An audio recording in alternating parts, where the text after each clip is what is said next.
wabarakatuh. Halo semuanya, aku Queen Bilkis Meranto dari kelas 10F absen 26. Aku dari SMA N 71 Jakarta. Hari ini aku ingin membuat materi biografi tentang Muhammad Hatta. Selamat menonton. Apa itu biografi tokoh? Biografi adalah cerita tentang kehidupan seseorang yang ditulis oleh orang lain. Isinya tidak hanya tentang perjalanan hidup, tetapi juga tentang nilai-nilai yang membuat tokoh tersebut layak dikenang. Dari seorang ilmuwan hingga tokoh sosial, dari pemimpin bangsa hingga pejuang pendidikan, semua memiliki kisah yang bisa menginspirasi. Selanjutnya ada tujuan.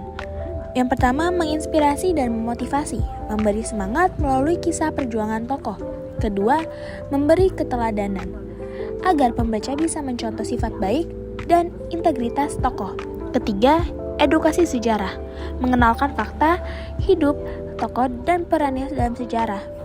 Keempat, penghormatan, menghargai jasa dan karya yang telah dilakukan tokoh semasa hidupnya.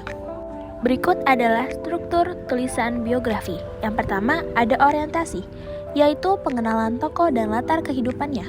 Kedua, ada peristiwa penting, yaitu pengalaman hidup dan perjuangan tokoh. Ketiga, reorientasi, yaitu pandangan atau pesan moral dari kisah tersebut. Selanjutnya adalah ciri kebahasaan. Pertama, menggunakan kata kerja tindakan seperti melakukan atau menciptakan. Kedua, menggunakan kata kerja pasif. Ketiga, mengandung kalimat yang menunjukkan waktu seperti tahun atau masa. Terakhir, menggunakan kata sifat yang menggambarkan tokoh. Jadi, siapa itu Muhammad Hatta? Di sini aku akan menjelaskan lebih dalam lagi. Yuk, mari kita simak videonya. Muhammad Hatta adalah salah satu tokoh penting dalam sejarah perjuangan kemerdekaan Indonesia.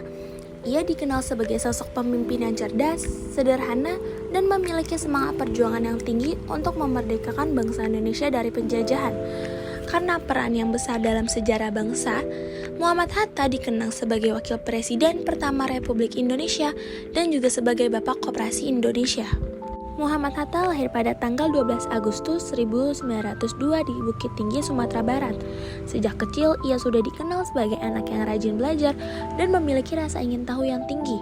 Hatta tumbuh dalam lingkungan keluarga yang menjunjung tinggi nilai pendidikan dan agama. Hal tersebut membentuk kepribadiannya menjadi pribadi yang disiplin, jujur, dan bertanggung jawab. Setelah menyelesaikan pendidikan dasar di kampung halamannya, Hatta melanjutkan sekolah di Batavia atau sekarang dikenal sebagai Jakarta. Ia kemudian melanjutkan pendidikannya ke Belanda untuk belajar di bidang ekonomi. Selama berada di Belanda, Hatta tidak hanya fokus pada pendidikan, tetapi juga aktif dalam berbagai kegiatan organisasi yang memperjuangkan kemerdekaan Indonesia. Di Belanda, Hatta bergabung dengan organisasi Perhimpunan Indonesia, yaitu organisasi yang beranggotakan para pelajar Indonesia di luar negeri.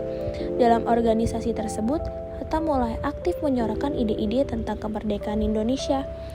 Ia menulis berbagai artikel dan pidato yang menentang penjajahan serta mengajak rakyat Indonesia untuk bersatu memperjuangkan kemerdekaan.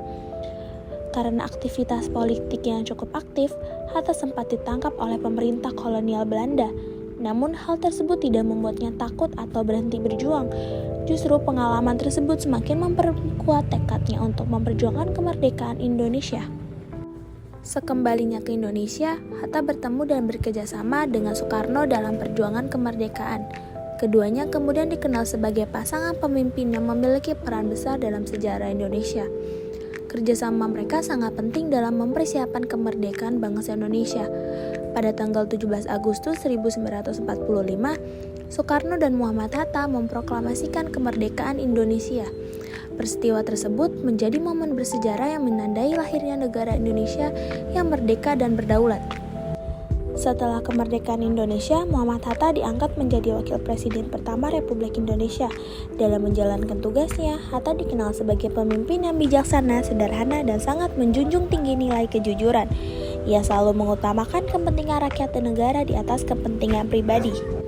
Selain sebagai tokoh politik, Hatta juga memiliki perhatian besar terhadap pembangunan ekonomi Indonesia. Ia percaya bahwa kesejahteraan rakyat dapat dicapai melalui sistem ekonomi yang adil dan bekerjasama.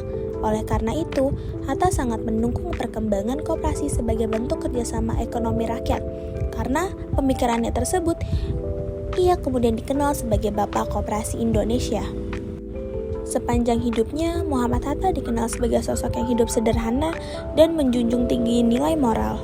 Muhammad Hatta wafat pada tanggal 14 Maret 1980. Meskipun telah meninggal dunia, jasa dan perjuangannya bagi bangsa Indonesia akan selalu dikenang. Ia menjadi teladan bagi generasi muda tentang pentingnya semangat perjuangan, kejujuran, dan rasa cinta terhadap tanah air. Dari kisah hidup Muhammad Hatta, kita dapat belajar bahwa perjuangan untuk bangsa membutuhkan keberanian, kerja keras, dan pengorbanan. Nilai-nilai tersebut sangat penting untuk kita terapkan dalam kehidupan sehari-hari agar kita dapat menjadi generasi penerus yang membanggakan bangsa Indonesia. Terima kasih buat kalian yang udah nonton video aku. Semoga materi yang aku sampaikan bermanfaat. Dadah, sampai jumpa di lain waktu.